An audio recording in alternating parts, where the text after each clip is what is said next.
Hello and welcome to the VentureForth podcast. I'm your host, Joe Mahavudivani. We'll be chatting with some of the most interesting founders, startups, and VCs about the experiences that led them to where they are today, what they're currently working on, as well as the journey ahead of them.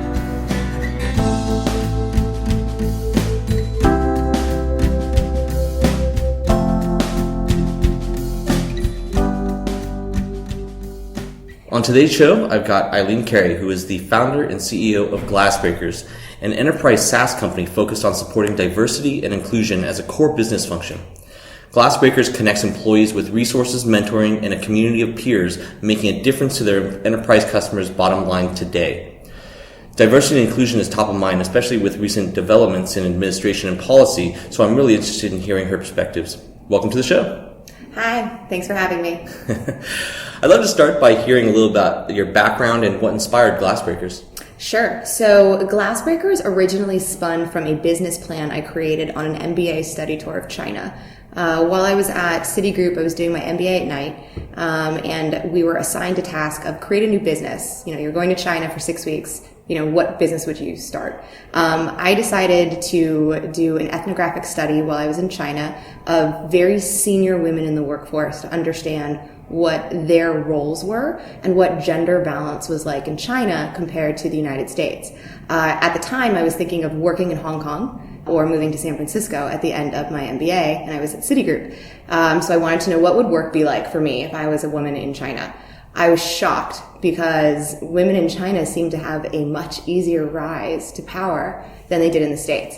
But my business plan was, why don't we create a LinkedIn, but for ladies in high power positions in China? And I was really passionate just about that idea of connecting people who maybe were the only ones on their team. That was noticeable. So I was connecting with SVPs at Google and the Gap in China, and they still felt like they were the only one on their team. I also worked at Citi in the Global Public Affairs department, so I got to understand a lot about our diversity strategy and all the amazing things that we were doing and the budgets that we were putting aside for pretty big initiatives with hiring for veterans. I was in the Women's Employee Resource Group. I loved being at Citi because I felt like they were investing in my future. However, I like technology more. So I moved out to San Francisco, decided not to go to Hong Kong, and I met all these guys starting cool startups, and they had pretty dumb ideas. And I thought, I could do that. I could start a company. What problem would I want to solve? I've always been very passionate about activism and about social justice and about equality in the workforce. I've always had a ton of confidence. I've always had a lot of opportunities. I am unique. Not many people have had the same opportunities I've had. So I thought, well, if mentorship was key to my success, how could I make that more democratized? Like that original business plan in China, how could I connect people who were alone? How could we take the idea where LinkedIn was this professional networking site and apply that to underrepresented groups, people all over the world who might feel like they're the only ones? So that was kind of the beginning of Glassbreakers. I thought of the name, I bought a domain, and then I rewrote an entirely new business plan in 12 hours in January 2014. So I started the company about 3 years ago. So what is Glassbreakers and how does it work? Sure. So Glassbreakers is an enterprise software solution used for employee inclusion. Some people think of employee engagement tools like Yammer or Jive. Inclusion's different. Inclusion is that impactful moment where you make people feel like they belong. So a key critical piece of inclusion in the workforce is employee resource groups. So the Women's Network, Parents Network, Latino Network, Asian American Network, 90% of the Fortune 1000 have employee resource groups.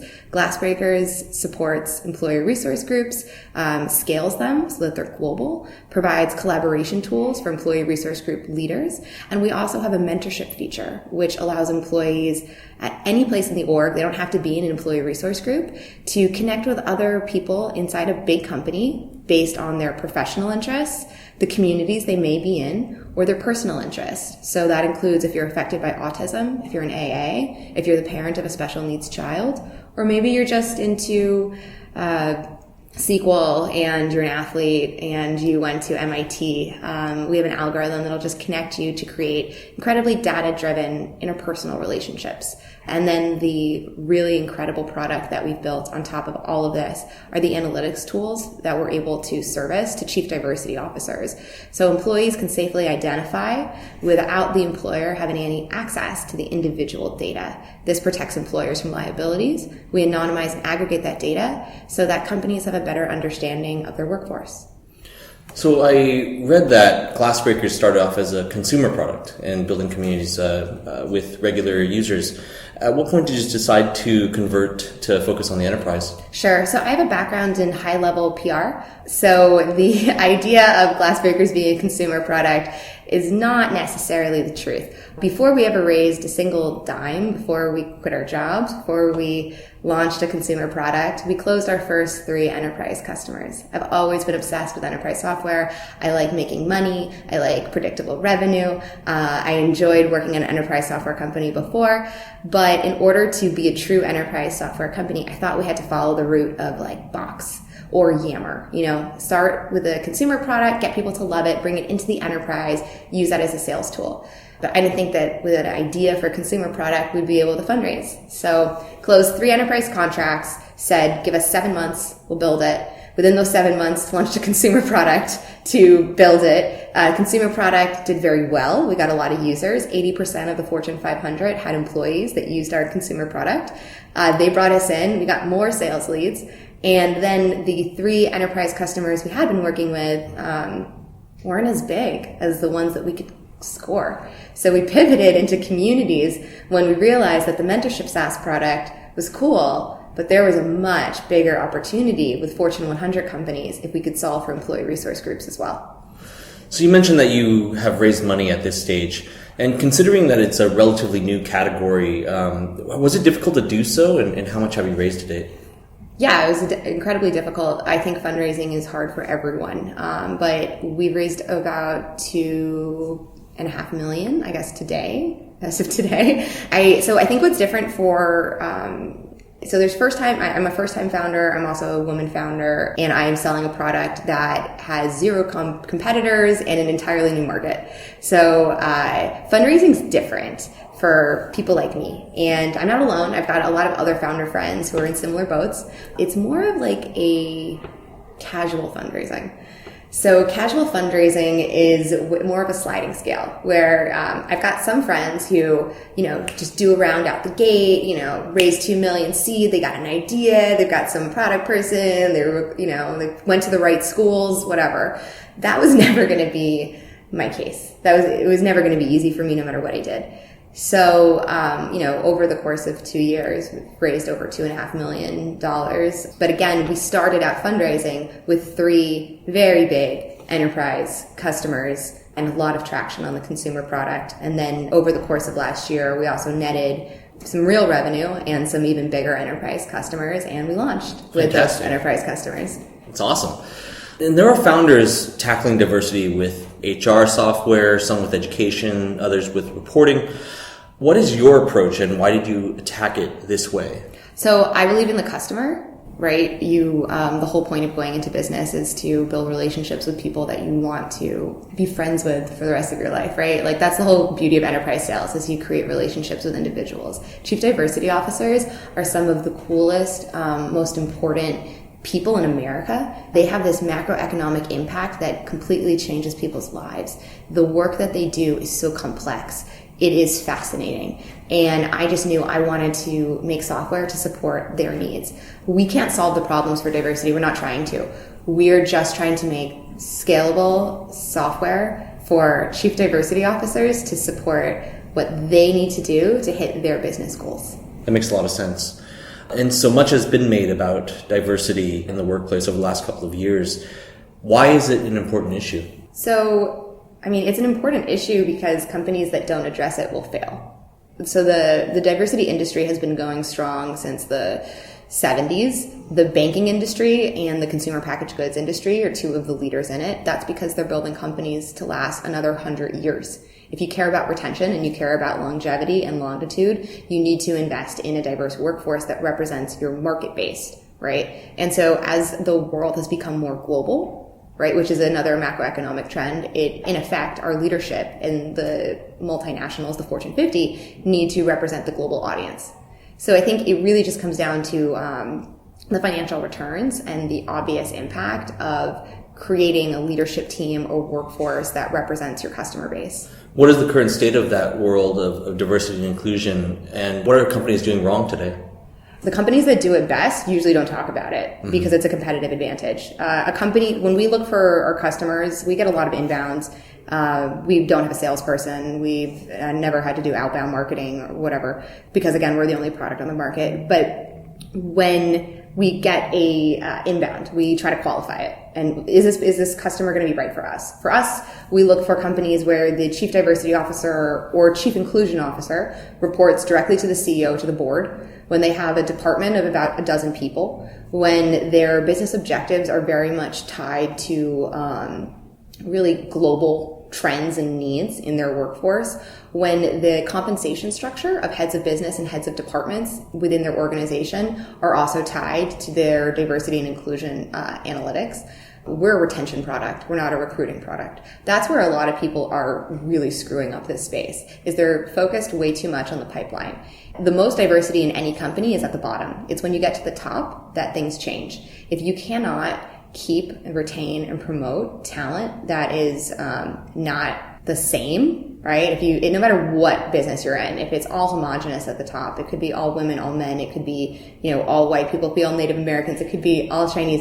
And you're selling to the global audience, you're going to mess up along the way. You're not going to see these gaping holes of market share. So companies that are too focused on recruiting, PR, partnerships are completely missing the point. You really need to be really focused on your retention and your talent development of the underrepresented employees that are going to have the highest impact on your revenue. So you mentioned that you don't have any salespeople, but you do have some Fortune 500 customers, and I'm assuming that you're doing most of those sales.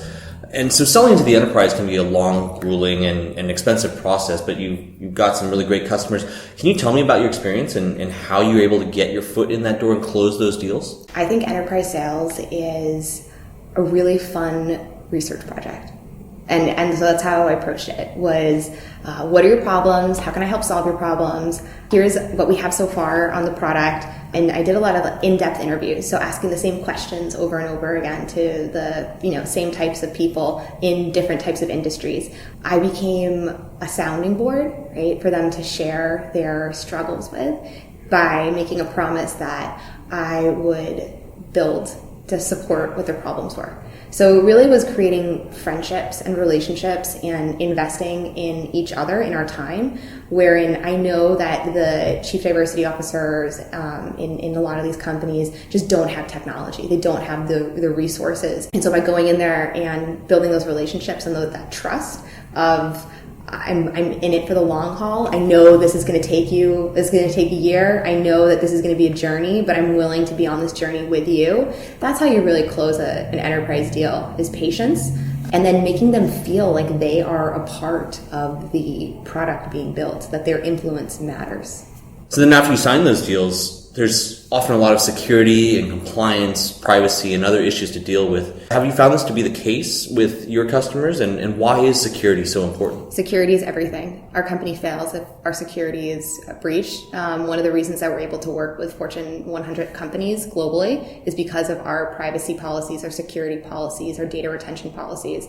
It is a lot more than just the ways you write code or where you store your data or who you partner with. It's about process and people. So it's little things like 2FA on everything. It's making sure that the whole team goes through security training. It's a lot of checking boxes. So getting cybersecurity insurance, getting business insurance, getting insurance on, if the time for something to go down. It's making sure that you have monitoring logs in place. And we have insanely in-depth security protocols and packages that we deliver. Our security audits are usually around 500 questions. We have a few members of the team that can answer a security audit by themselves. but otherwise it's a collaborative process.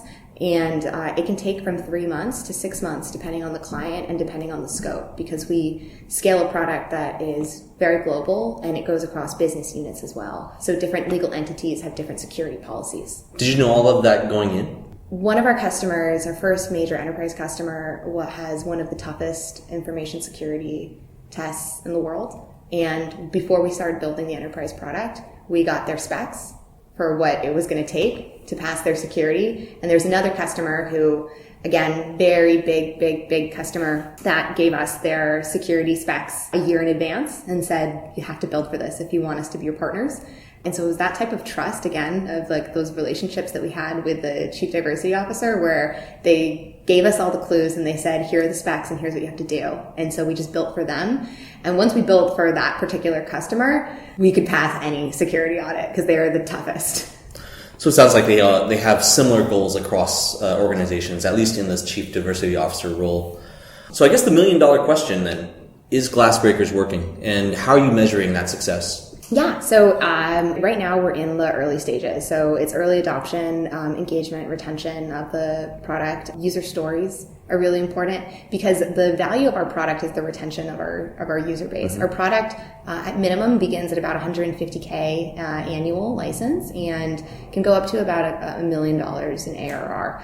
The cost of not losing 4 SVPs that represent a person not in the org is much more expensive than implementing Glassbreakers for a full year. So if the value add is very simple, if we can make employees feel included, especially the ones that are the most at risk to leave, if we can mitigate the cost of discrimination lawsuits. So there are 88,000 discrimination lawsuits in America every single year. 25% of them settle for over $500,000. One of the chief diversity officer's roles is to mitigate the cost of those suits. How do you do that? You get people to stop being discriminatory.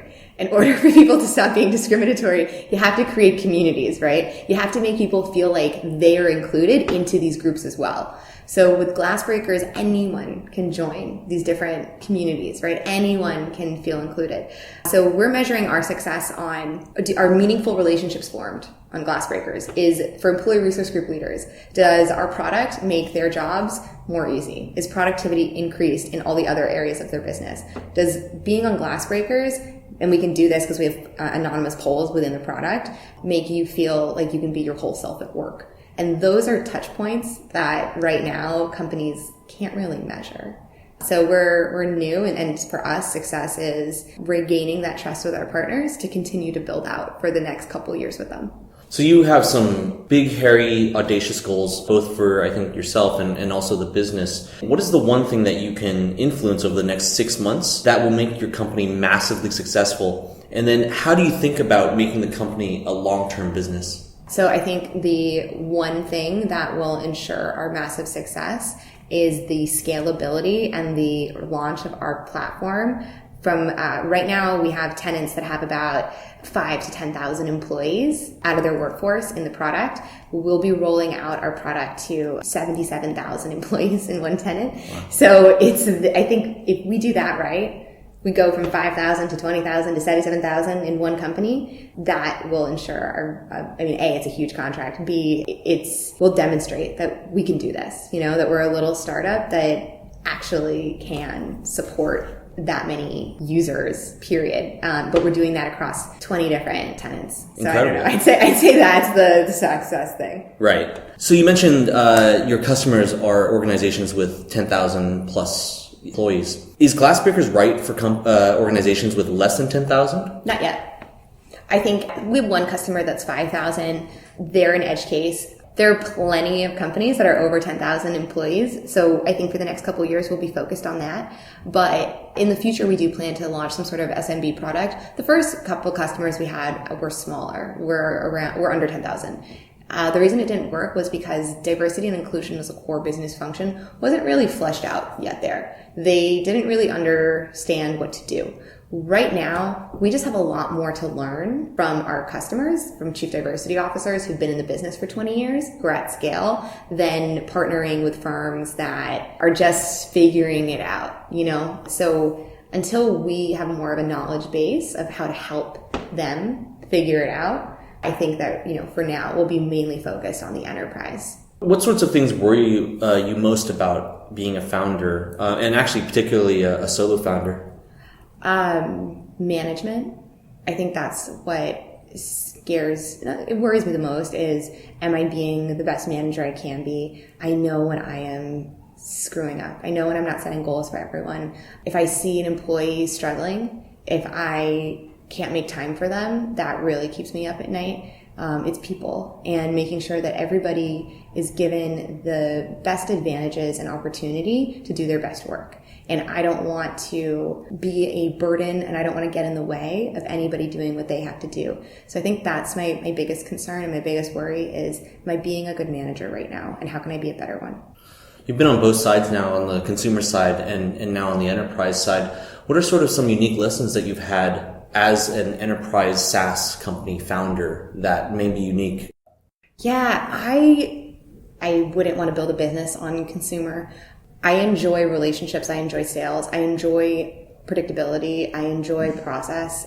I think that consumer products need a lot of capital to scale. I think that there's a lot of logistics involved. I think that sometimes consumer products are hindered by local ability, which means you're focused on one market. Maybe it's the San Francisco market or it's the American market. I've always been raised in a very international household. I've always been drawn to global economics. I love enterprise software because it just has so much global scalability. So it wouldn't drive my passion if I weren't working in a global macroeconomic sense. And that's not, some consumer products, sure, they're very global. Our consumer product, we had users all over the world, but it's different than when you're working with a company that's Japanese and you know for a fact that your users are going to be in Japan, than something that, you can't go market to the Chinese audience if you have a consumer product. I guess my last question before we jump into the sort of quick fire get to know you round is on scalability, especially internationally. Is Glassbreakers an international product today? Yes. So right now in our enterprise, we have users in over 70 countries, I believe. There are 102 unique languages spoken by employees on Glassbreakers. 35% of employees on Glassbreakers have tagged themselves as English as a second language. Wow. Which is cool. Yeah, definitely. Yeah, there's we have a huge user base in South America and India. So yeah, our product right now is very global. It always has been, but now it's cool because it's not Google Analytics telling us that it's global. It is the enterprise product when they are at a company pinpointing it. And another really powerful thing about that is on Glassbreakers, employees can identify, again, safe, secure, completely private way as, a person of color, as ESL, as LGBT, as trans, as a widow. People are able to identify as LGBT on our product in countries where it is illegal to be gay. But because they work at an organization that supports the LGBT community, they can safely and securely be themselves and be a part of a global LGBT network, even if their own borders say that that's not possible. Right. And I guess security and privacy are of utmost importance, particularly in those cases. And if you were ever to get hacked and someone were to be have that information out there, that could be potentially very dangerous. That's why we take security so strongly at Glassbreakers, and it's also why we've been flying very under the radar, and we don't really discuss what we actually do that often since last year. Once we made the pivot and realized just how important our product was to people and to the enterprise, we really try and just downplay how intense it really is. Actually, that's one thing I forgot to ask, actually, and I promise this will be the last question on this thread, is you had a background in PR. Mm-hmm. And I don't think I've ever met a founder who's been better at getting PR and coverage than I have for you. I mean, you're amazing at getting press for your business. Can you tell us how your background influenced your ability to spread the word about Glassbreakers? Yeah, so my background, I was a high-level publicist for 10 years before I started Glassbreakers. So I worked at Citigroup, Thomson Reuters, Mark Monitor. I took on a number of side projects, helped launch a nonprofit, did a big Kickstarter campaign. I was friends with journalists and media from all the coasts in the UK and Asia. So I had a very strong background in media relations and in high-level corporate communications. which meant when I got to do my own PR, it was going to be super easy. If I could do PR for my friends, like stupid product launch, I could do Glassbreakers PR, no problem. So when I started the company, a lot of the stories that you may have read about diversity in tech, that was me. It wasn't about Glassbreakers. Wow. So about 6 months before launch, I started planting. So it's called like you back channel, you source. I'm a source for lots of journalists still, though it's not about us. So it's like an expert or. So with journalists, it's I'm friends with a lot of journalists. I was a writer also, right? And if you're in comms, you're a publicist, or you're a journalist, if you just have a passion for writing and for telling truth and for getting stories out there, then you have a lot of synergies with people who are just about making sure that right is being done in this world.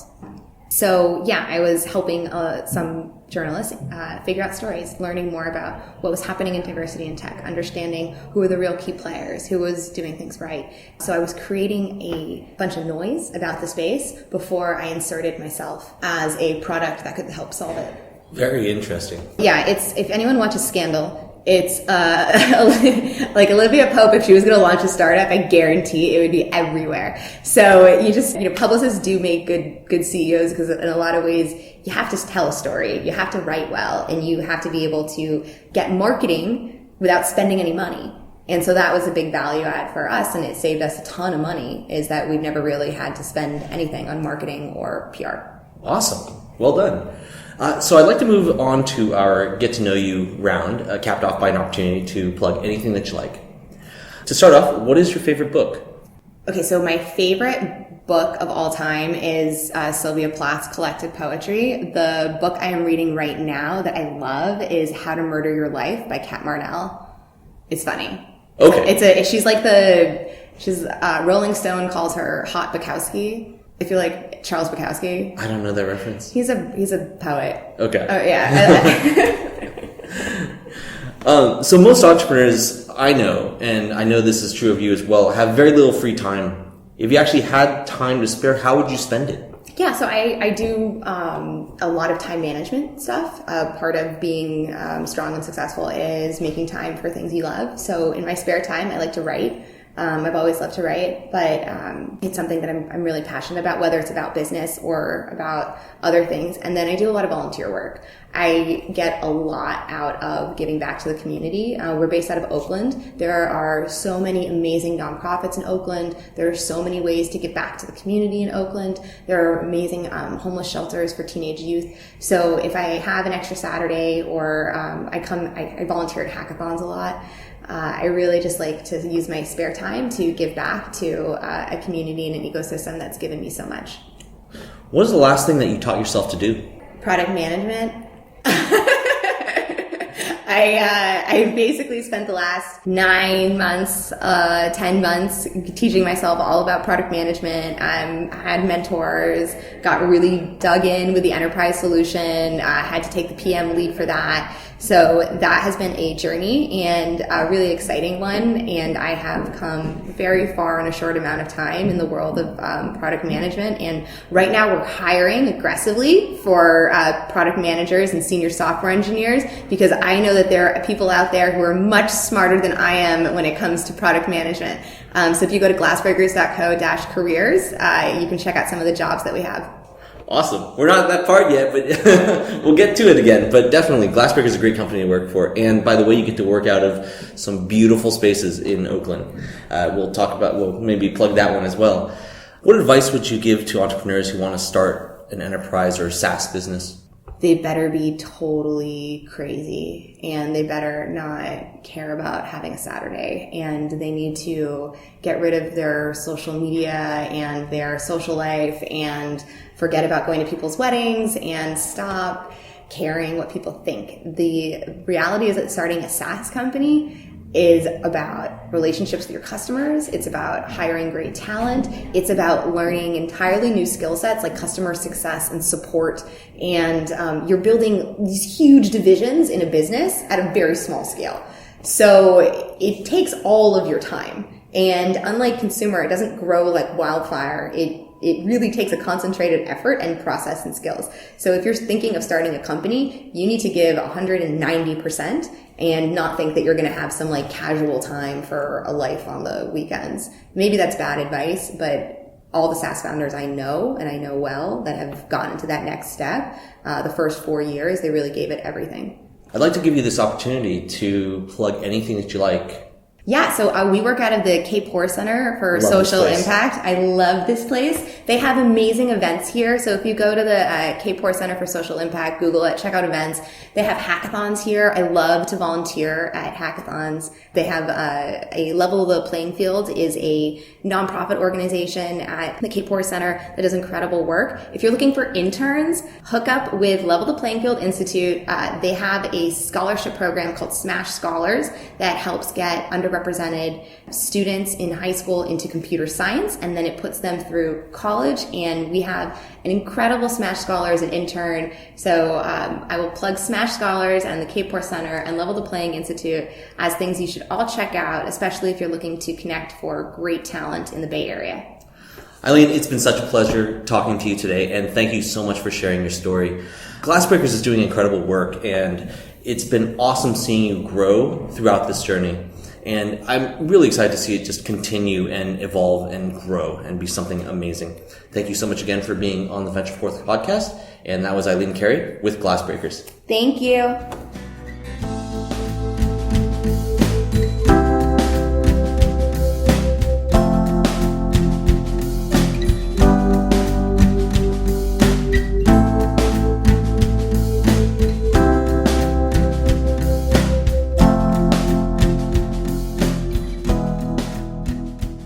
If you enjoyed today's show, please subscribe to the VentureForth podcast on iTunes, Google Play Music, Stitcher, or SoundCloud.